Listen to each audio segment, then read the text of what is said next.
And the World Cup keeps giving us the biggest football. Talk about what's happening around the FIFA World Cup happening live in Mexico, Canada, and USA. And here on Atlantic TV, we're giving you the full update on the FIFA World Cup Roundup show. My name is Richard Unwaje. On the show today, we'll look at the biggest stories playing out from the World Cup. Look at those fixtures, look at those results, and also look at what we should be expecting in the round of 32. Round 32, it's already getting set already. Yes, we already seen the countries or the teams knowing who they will play in the round of 32. On the show today, we'll talk about some of those countries and what we should be expecting. We'll also visit something, as usual, what's trending around the FIFA World Cup, things that are happening outside the field.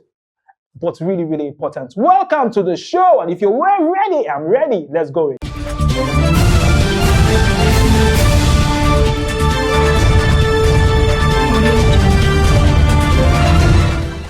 Welcome to the FIFA World Cup Roundup show on Atlantic TV. My name is Richard Unwaje, and big news around the World Cup show. That's what we are doing to cover up all those big stories playing around. Now, let's start up with what's happening around the results. Now, we've had several days of interesting football in the last 2 days, and many would call it, those games that everybody have to, has the highest level of suspense. The fact that these games play at the same time in the group stages, and this is the final matches in the group stage. Now let's look at the results we have on the special weekend edition of the FIFA World Cup Roundup show. Let's start off with the games that played out, early hours of this morning before we look at what happened, the games that happened, late yesterday evening in the World Cup. Now let's start off with the game between Japan and Sweden, where it was a very, very interesting game. That game ended 1-1 in Group F, where Japan, had to pull that draw against Sweden.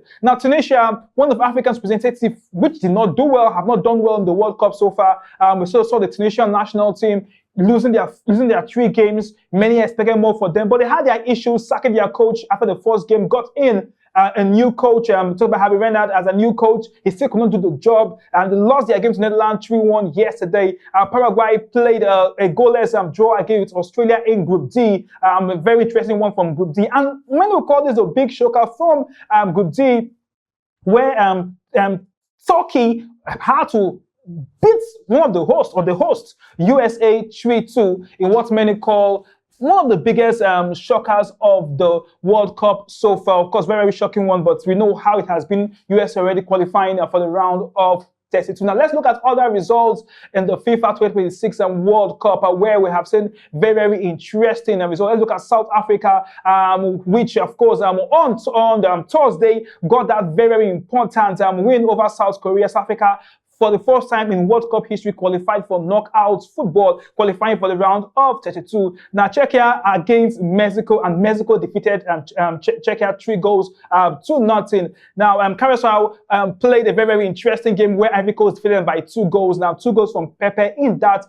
particular game. Very, very interesting, one playing out in that game. And many are talking about the biggest game of yesterday or this morning, where we saw Ecuador play that very, very interesting game. Ecuador and Germany, and Ecuador beating Germany. Many call that the biggest shocker, yes, so far in the World Cup. And it was really that big shocker because nobody really saw this happening and was going to happen like that. But that's what the World Cup gives us that big surprises. And Ecuador was one of those countries that came up with a big surprise, where we saw how they defeated Germany. So very, very interesting football coming out of the World Cup. Now let's look at some fixtures that we will see today and see early hours of tomorrow morning. Now, build up to what will happen in Group I, where we'll have Norway and France playing one very interesting game. We'll also have the game between Senegal and Iraq. Yeah, to be a very, very interesting, match where Senegal will go against Iraq. Senegal are hoping to win Iraq to qualify. Now, Senegal must beat Iraq, with some good points if they would have a chance to play in the round of 32. Now, also would have the game between Cape Verde and Saudi Arabia. Cape Verde at that very, very strong point, and many think everything is always already favoring them, and many believe they will just be that team that would get things right. Let's look at the game. Also, the game in Group G will will be a game between New Zealand and Belgium. Now, very interesting match to see what will play out between those two countries, while Egypt and Iran will play. Egypt also in the driving seat to get themselves ready to play football in the round of 32. Uruguay and Spain would also have their timeout today in Group H. So interesting football all around the World Cup, and we're looking at what is happening. Don't forget, we are now at the stage where we'll call the final stage in the group stage, where we have all those matches being played at the same time. And let's look at the group standings and those who have qualified for the World Cup knockout stage. Now, don't forget that we're having 32, round 32 in this World Cup for the first time. Now, let's go straight and look at Group A, where Mexico have played 3 games and they picked up 9 points and they have already qualified. Them with South Africa qualifying automatically. West Africa already has 4 points. Africa qualifying for the first time in their history for the World Cup knockout stage. South Korea followed behind with 3 points, and South Korea will be hoping, to see how things get at the end. Don't forget that we have the top place teams having a chance to also qualify for the World Cup, whereby they will go in as best losers. So we're going to have 8 best losers qualifying. So the top place teams have to then wait to everybody get done with their matches to be sure of their qualification. But in Group A, the sure qualification already is for Mexico and South Africa. Czechia are officially out of the World Cup after they picked up 1 point, drawing 1 game, losing 2 games, and winning none in the World Cup. Now let's go straight to Group B. That's what's happening in Group B, where it's also very interesting. Group B, where we've seen Switzerland leading the group. Many expect them to just do the needful to maybe possibly maybe someone expect Canada to be the major team in that group, but Switzerland leading in the group where they played 3 games as usual, won 2 games, drew 1 game, and lost 0, leading with 7 points, qualifying for the round of 32 matches. Canada, one of the hosts, not doing well, lost 1 game, drew 1 game, and won 1 game, but still qualified with 4 points for the round of 32, and Bosnia automatically, with having 4 points, would qualify without waiting to know what will happen in other groups, even though they're in the top place, because having 4 points is a good point for a third place team, and so they will definitely qualify as one of the best losers. Now let's go to Group C and see what's happening in Group C, where it's still looking very, very interesting from Group C, where in Group C Brazil have already played their own 3 games. Brazil so far in the tournament, winning 2 games, drawing 1 match. You know what happened against Morocco, and they lost none. They're topping the group with 7 points, have a goal difference, and Morocco, the team from Africa, followed closely with playing 3 games rather,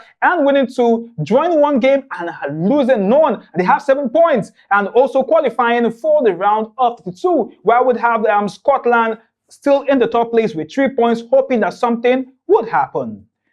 Still looking at how it's happening around the standings, how it's happening around the standings in the group. Now let's look at what's happening in Group D, where it's also very, very interesting in Group D, where things are really, really also as interesting as what we have been seeing in other groups. USA, one of the host nations, is topping the group already, and where the USA team lost their match earlier as of this morning to Paraguay, but notwithstanding, topping with 6 points, where they won 2 games and lost 1 match. Australia followed, Australia strongly follows the USA, where Australia won 1, drew 1, lost 1, have 4 points. They have moved to the round of 32. Paraguay comfortably with sure would play, being one of the best losers with 4 points already in the 3rd position in that particular group. Don't forget that they shocked the host nation to beat them with what many call one of the biggest shocker of the evening, and many would see what would happen as things going to place itself ahead of the round 32.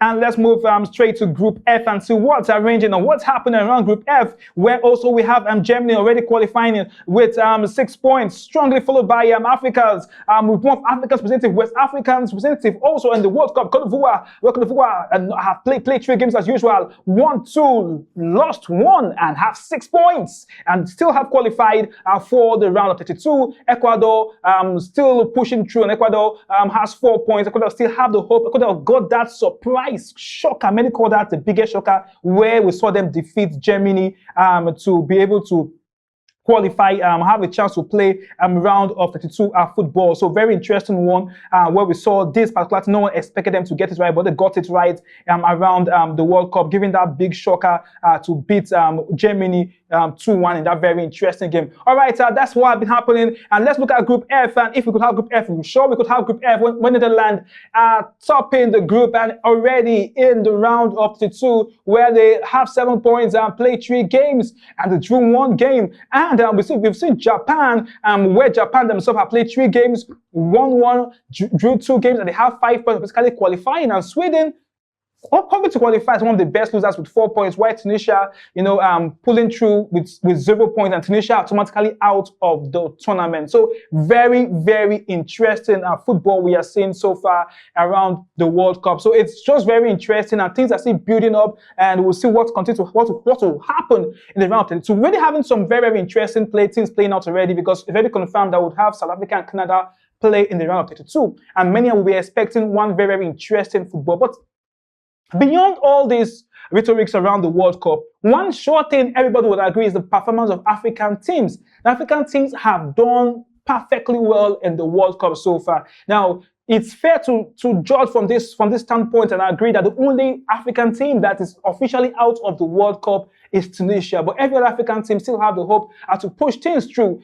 From South Africa already qualifying already, Morocco already qualifying already, Egypt pushing it strong already. So it's a great outing for Africa, and this will take our minds back to why Nigeria is missing in this particular World Cup. But some will say it has happened. It's time to move forward. Obviously moving forward, but we hope to see African teams pull through. And the question will be, how far can the African teams go? Some of us will say the target of the semi-finals. In the last World Cup in 2022, we saw Morocco pull the semi-finals, stunts. No one expected them to do that. And if we should have any African team going so far, many will use by the books and will say the only team that have shown consistency will be Morocco in terms of African teams to go far in the World Cup.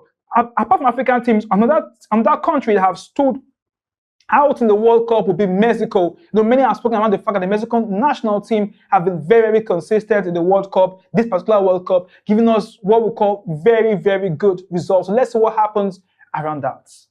All right, let's go to what's trending on the World Cup. Now, what's trending is a very, very special part of the show where we just look for a way to look at those very, very interesting things happening outside the field, but really interesting to the game. Now, all over social medias, we have several videos trending always now and then around the World Cup. We just do our best to pick out 1 or 2 of those videos that are trending and let you know what people are saying around that video. Now, today, what is trending, we'll start up with a video of Neymar and Ronaldinho. Now, Neymar returned back to play for the Brazilian national team, and one thing that got many people talking was the fact that we saw how Ronaldinho gave Neymar this very, very special hug. Now, we all know the Neymar story. Many will say Neymar was one player that was very unlucky to come in the era of Ronaldo and Messi. We know who he is, Neymar is, and it was a blessing to see Neymar return to play for the Brazilian national team. And you could see the hug from their legend, country legend. Talk about the man Ronaldinho giving Neymar that beautiful,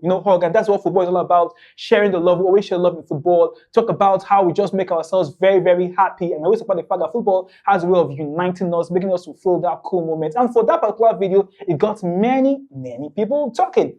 Now let's look at a very, very interesting video of this particular country that are in the World Cup. And one nice thing around them is the fact that Carriacou has always had a way of, having this final prayer after they are done with their game. And they had this prayer with Cote d'Ivoire yesterday. They're one nation, and many did not expect them to, do well in the World Cup as usual, but just to mark the register, of course, they still had a way of making sure we felt this prayerful, setup, and this was it. The last game in the World Cup, still giving us that prayer thing, praying and praying and praying after every game, praying with their opponents, and this would then bring a deep question around the importance of prayers in football, and many will come up with the argument and say, oh, does it really, really matter to pray? The 2 teams pray before the match, but the most important thing around the prayer, this whole prayer stuff after the match, for me, is the unity, the fact that they bring in the opponents to pray with them. Telling that football is not a battle. Football, we are not enemies playing against ourselves. We just play to enjoy, and this is what football is. And I always tell people, I say, forget the whole business things around football.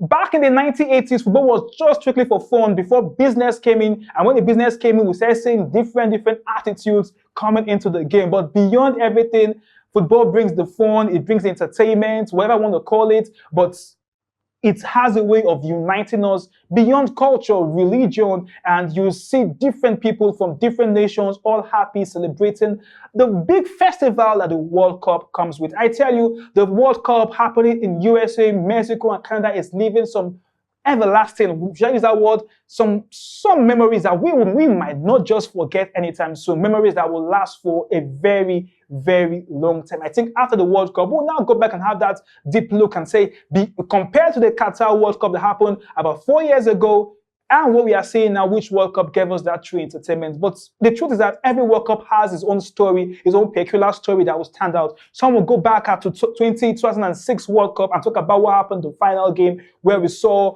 Zidane with the head boots. Some will go back up to what happened in 2022 and talk about how it was a Messi Mbappe's final. Some will talk about what happened in 2014. Some will visit 2010 and talk about Iniesta's goal and that goal in the when Spain won that particular World Cup. So different World Cup with their own different stories. But the big question would be, what would be the story that would make sure this particular World Cup will live in our minds for a very, very long time? Some will say time will tell, and I always agree that by July 19th, we'll definitely know which memory we'll pick as our favorite memory of the World Cup. For us here on Atlantic TV, we just do our best to cover all the big stories around the World Cup, and trust us, we always make sure we give you all the updates. My name is Richard Unwaje. I'll see you next week where we'll take time and follow up some of those big stories happening around the World Cup. Keep talking the World Cup.